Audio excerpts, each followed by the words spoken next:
Oftentimes, when a student becomes dually enrolled as a concurrent dual enrollment student, it then allows them to go into that college coursework and sign up or enroll in different classes. So I have some of my students that are education majors, and they are completing their history prerequisites for when they go to college next year. Or they are in English 100 is a popular one as well for them to complete. And they could also do Introduction to Special Ed. So they're entitled to any coursework that DCCC or Montgomery County Community College offers, as long as they have proven and passed the college-ready tests. So currently, TCHS has 6 college partners. We have individual agreements with each of these partners. And these are some statistics to show how many students are actually being able to take advantage of these credits. And you can see for 2 years we had savings of almost $500,000. We had a little bit of a drop off last year. And that's going to be in the ebb and flow of this initiative, is that sometimes you have teachers leave, and so they're no longer vetted, or students leave, or courses change. So there's going to be some ups and downs in these statistics. Here are some examples of students who did really well. Tyler had 18 open dual enrollment credits. He was a culinary arts student at our TCHS Pickering campus. He chose to do open dual enrollment general education courses, and after he was graduating, he was accepted at Johnson & Wales, but found that he could save $50,000 by completing an associate degree in gen eds at the community college. So he deferred his admission to Johnson & Wales, and then he was going to go on to Johnson & Wales once he had his associate. Moira actually had her program, Criminal Justice and Police Science, has an opportunity to earn credits with 2 of our post-secondary partners. So she had 9 credits from Penn College of Technology, and then 6 credits from Harrisburg University. Those credits transferred, and she was able to have 15 credits as she started her post-secondary career. The other thing is, if students have 15 credits and they choose to go into the military, they can go in at a higher rank. They're already at a higher pay grade, because it improves the level of responsibility and college readiness.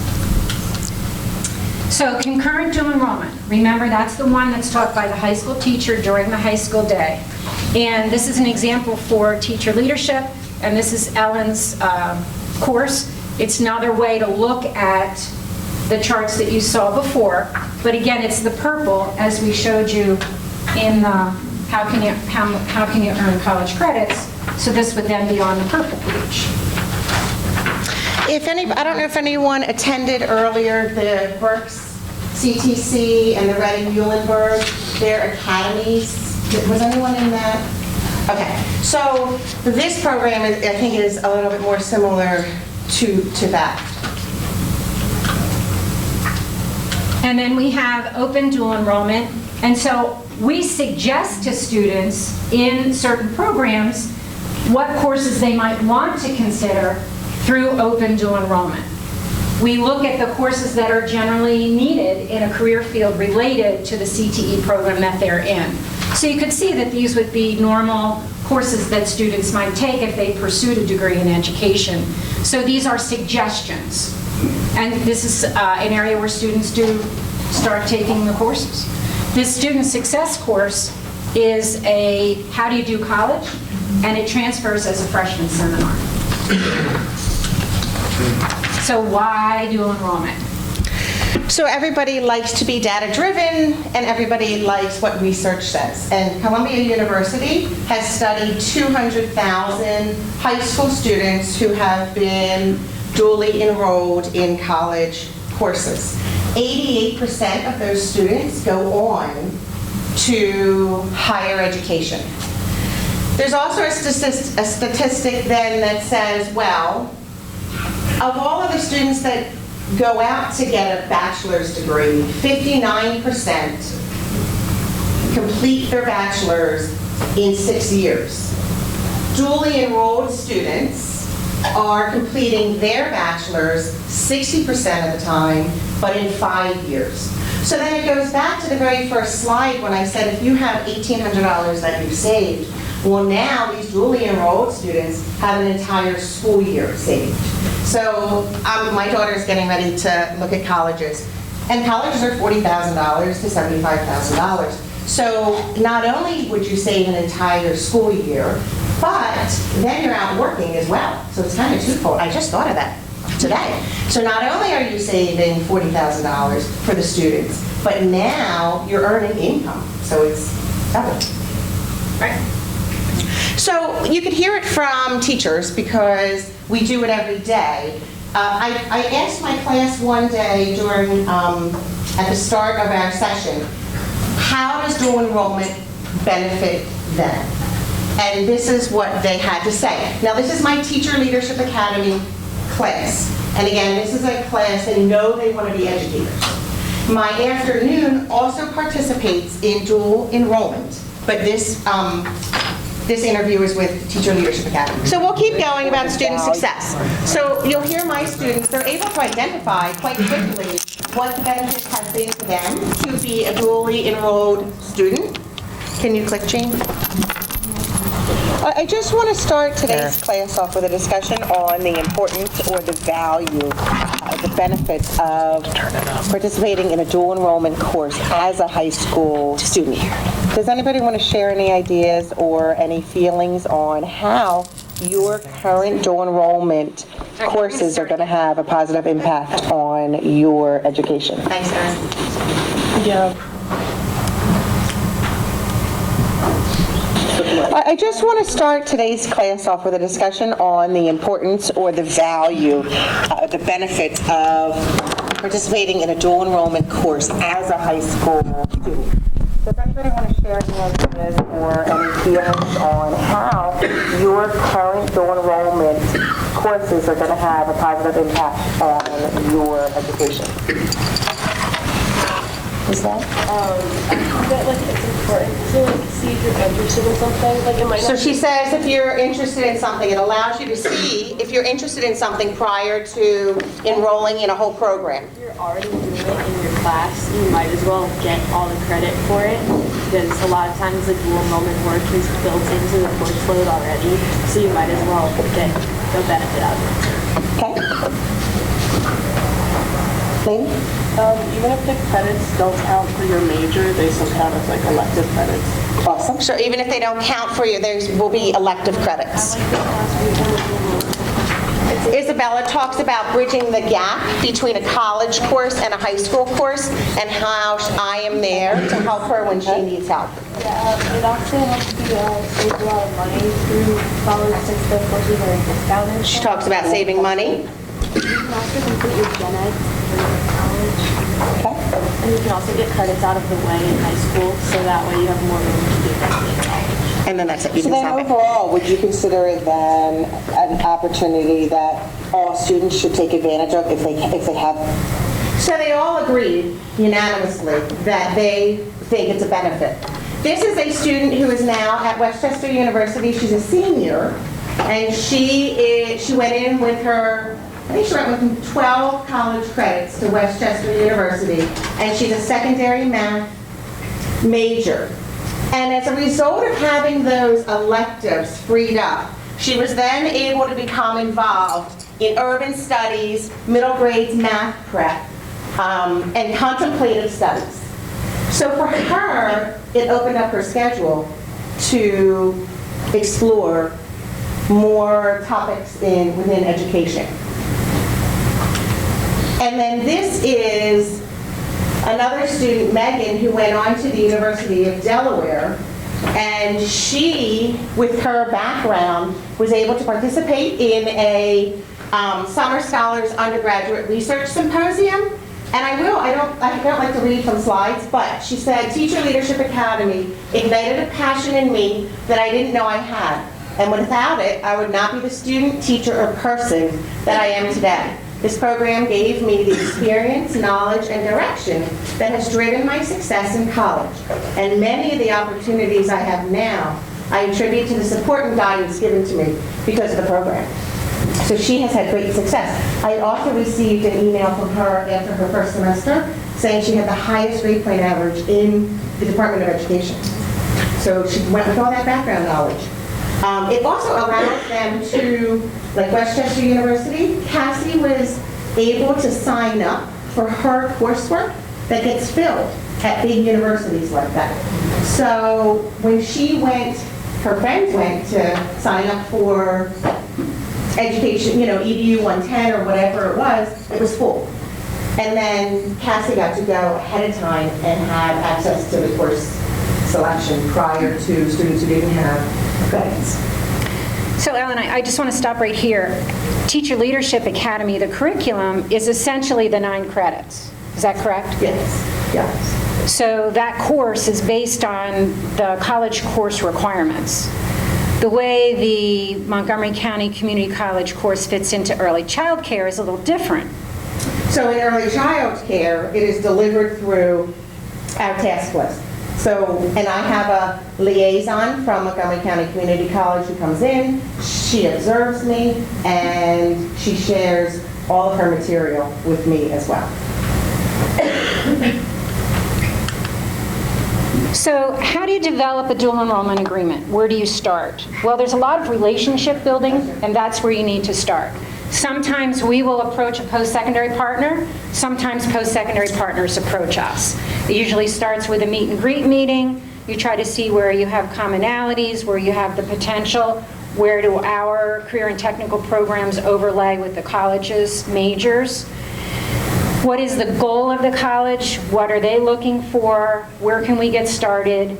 Those task lists, the POS task lists, are a huge key to beginning that conversation, because after we develop the relationship and we start to identify career areas, we need to crosswalk the high school course to the college courses. We try very hard to find courses that are more closely aligned with the high school curriculum so that our teachers can still be working off of their task lists with the potential there may be 1 other or 2 other units to be able to meet the college requirements. So the idea is that they're closely aligned, the college courses are closely aligned with the high school courses. Credentialing.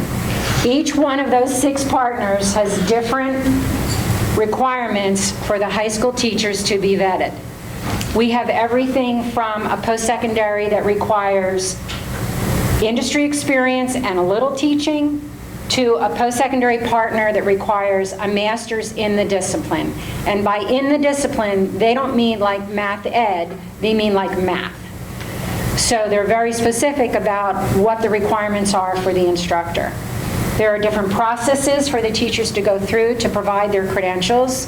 So it's usually a resume, all of their industry certifications, because if we're working with a technical post-secondary partner, they recognize the value of industry credentials, industry certifications, as well as teaching certificate. So those are some of the things that need to be submitted to the post-secondaries. Teachers are then approved. Sometimes there's an interview with the faculty liaison. Ellen enjoyed that with the faculty liaisons that she works with. And a lot of times that becomes a professional sharing. They're both in the same career field. Hey, what are you doing now? What are we doing? And so it's a nice professional development between 2 levels of education. So it's not a scary interview like you're going for a job. It's more like, hey, what are you doing? This is what we're doing. Where can we find commonality and build this for secondary students? For instructor, how many of you are instructors?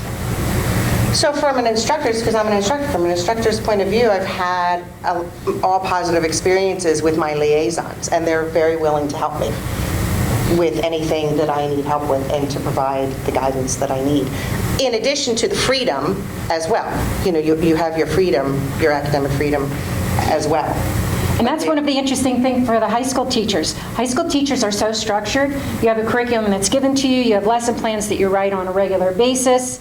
The college courses, many times there's so much academic freedom that our high school teachers are a little lost. Like, what do they want me to teach? Well, they might just have a syllabus, a framework, and let the teachers go. That can be enjoyed, or if you're used to structure, sometimes that's a little threatening. So sometimes a little hand-holding needs to take place to get it launched. Has anyone had the same experience, positive experiences? We did it last year. We ended up with 22 credits. And it worked out real well. We were parallel, we didn't know it. Right. I We think were you right in line found- with them, and with the kids at community college, not a four-year degree, but it's just community. Right. Pretty cool. That's great. So last year was your first year? Oh, no, this is my 16th year. Last year's the year. For dual For enrollment. dual enrollment? Yeah, that's when we got it all. We were like 8 credits before that. Now you're But 22. we never talked. We just, well, okay, it's on a piece of paper somewhere, just went with it. So now we actually talked, sat down. It took a couple days, took some time. It does. Like, we have monthly dual enrollment meetings as instructors. High school instructors. High school instructors, and so we meet with our guidance counselor once a month. And that's intended to support the instructors, to see if there are any issues with their dual enrollment class, faculty liaison, students aren't getting their work done, whatever. Because there need to be college expectations on the students. And in the video, the students actually talked about the fact that, Ellen's students in the video, maybe you couldn't hear it, but they were saying they appreciated the fact that they were taking one of their first college courses in a supported environment. So that there was a high school teacher there with the ability to kind of help and make sure that they were staying on task. So the next topic up there is costs. So since the high school is bearing the cost of the vetted instructor, the tuition tends to be lower. It could be potentially half of an in-state tuition, where the students actually pay the tuition directly to the college. It gives them that opportunity to learn how to log on to a college website, meet a tuition deadline, with the idea that if they don't pay on time, they will be dropped from the course. That's a college skill that students need to understand. It's not a high school kind of mentality where, well, I didn't mean it, can I bring it in tomorrow? No, this is college, you didn't make the deadline, I'm sorry, you'll have to wait till next year, or you get to pay twice the cost and do it after you graduate. Another model for tuition is an institutional model, where the high school actually pays X number of dollars based on the number of courses that we offer. So the college courses are actually free to students as far as tuition is concerned. Their only financial burden would then be for textbooks or course materials. Marketing. So we market our program through, we have Bring a Friend Day, we also have an orientation that brings students together prior to them taking their course together.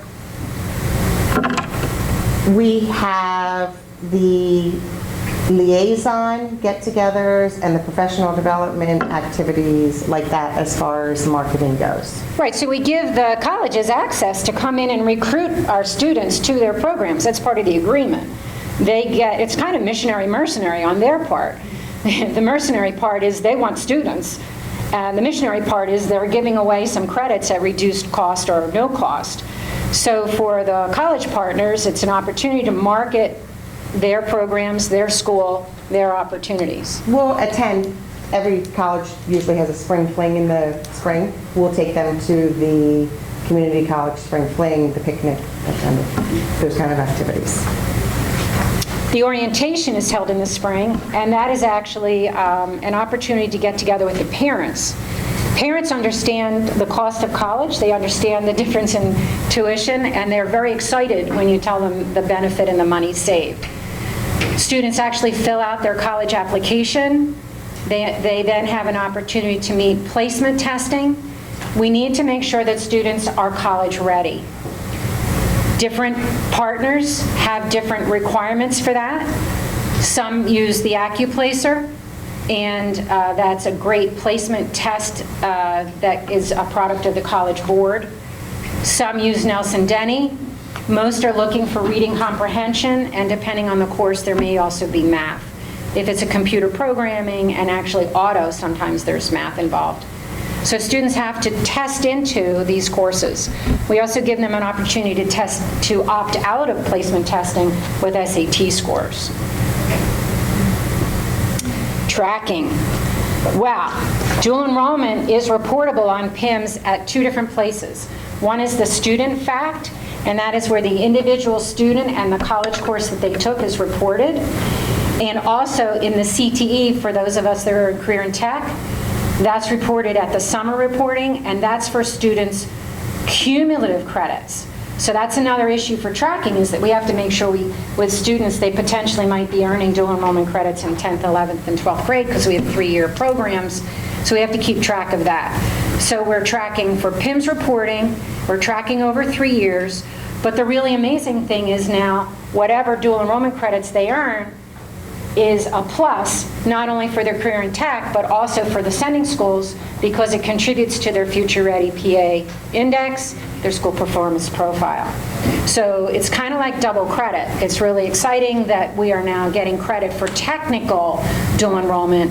Historically, it was academic courses. We're excited that we've now had the move towards technical courses. So how do we maintain these agreements? So there, I think you get a sense that this can be a beast, not a positive word, but it's something you have to get your arms around. You need a committee, a team to be able to babysit it, monitor it, make sure kids are on track, do the reporting, tracking, keeping contact with the college partners. And so course updates are one part of the maintenance. Courses change, textbooks change, requirements change, and sometimes we have to go back, and the state task lists change. So if that's the foundation for these agreements, we like to review them annually and renew them every 3 years. That catches a lot of the changes. We talked about dual enrollment student progress. Sometimes grades are uploaded to a college Canvas site. So the high school teacher needs to be aware and keep track and make sure that no students are in danger of failing. The worst thing ever would be for a high school student to get an F on a college transcript. I think you know that Pell loans allow X number of credits, I believe it's 90, and every course attempted contributes to that number. So it could potentially down the road have an impact on their ability to get financial aid. You want to talk any more about instructor support? I don't know. We touched on it already a little bit. I feel supported. I mean, I definitely feel supported by my college liaisons. And then sometimes there are MOU revisions. So that's the agreement, memorandum of understanding, and then that's a higher level discussion potentially with other folks. What other changes took place over the years, over those 3 years on the delivery? Is there a change in how teachers are going to be credentialed? Is there a change in placement testing? Is there a change in how the teachers are required to do professional development at the college level? So those MOUs are revised as well.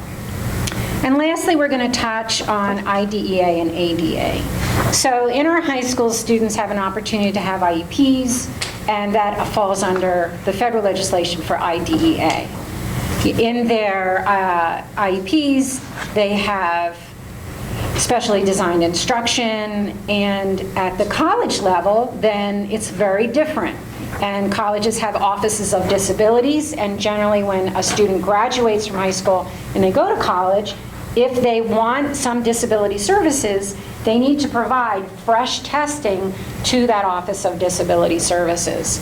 So it can be very different, and the expectations can be different in the area for our IEP students.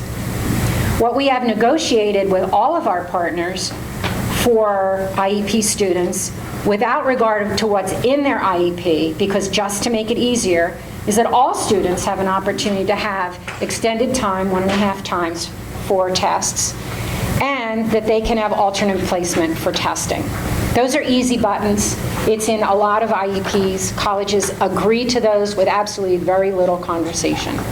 Beyond that, there may need to be some further conversation. So you want to be very aware when you're working with your IEP students and you're creating these dual enrollment agreements to make sure that you have that covered in the MOU. Okay. So, questions. And I would love to hear from those of you that are doing dual enrollment, how you're doing it. Is it concurrent, open, college and the high school? What does it look like? Everybody's ready to go and develop agreements? Can I just ask a question? Please. So you said that you review them annually, and you renew them every 3 years? Yes. And that's with each one of the, With each one of the partners. okay, then the MOUs are just changed as needed, like if there are changes that are made? Or- Right, just if they're needed, and sometimes it's easy, and sometimes the colleges come up with new and exciting ideas that we have to honor. It's usually the colleges that write the MOUs. If they haven't done it before, because we've done it for a while, we can make suggestions or show them examples of other post-secondary agreements. But some of those topics that I covered need to make sure that they're covered in the agreements. What each institution is required to do. Thank you. I'm going to talk about FERPA a little bit. Sure. So during our orientation, our parents, our students sign waivers saying that I'm allowed to communicate with their parents. So then again, it's just that extra support in the event that they are not achieving or they're in jeopardy of not performing well, then we can have a conversation. So that gives me the opportunity then to communicate with the parents as well. Because once students go to college, parents can't call the professor anymore and say, why did you give Johnny an F? So FERPA becomes another learning opportunity for high school students and for parents of high school students about expectations at the next level. Is that only for over 18? Over 18-year-olds, or anybody? That's anyone in a college course. So we make sure that we inform parents about it and we get them to sign off that we can have those conversations.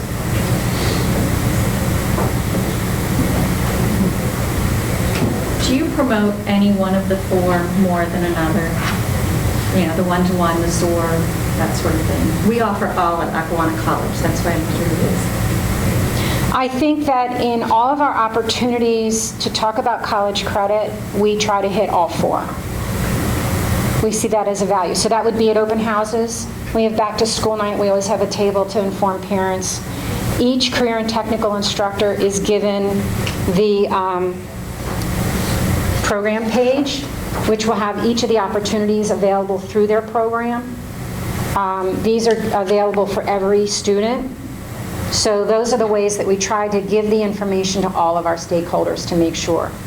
When students qualify for SOAR, it's usually late in the high school senior year, but that list is given to me, and then I crosswalk it to collegetransfer.net. If a student has said after the senior survey that they're going to one of those schools, I'll make sure that the student, the teacher, the parent are aware that free credits are available for SOAR. And if I have a relationship with the post-secondary, I'll alert them that the student is coming and should get SOAR credit. We're pretty excited. We had a couple kids get culinary credit at Delaware County this year. So, and we've had some students go to Harcum and get SOAR credit as well.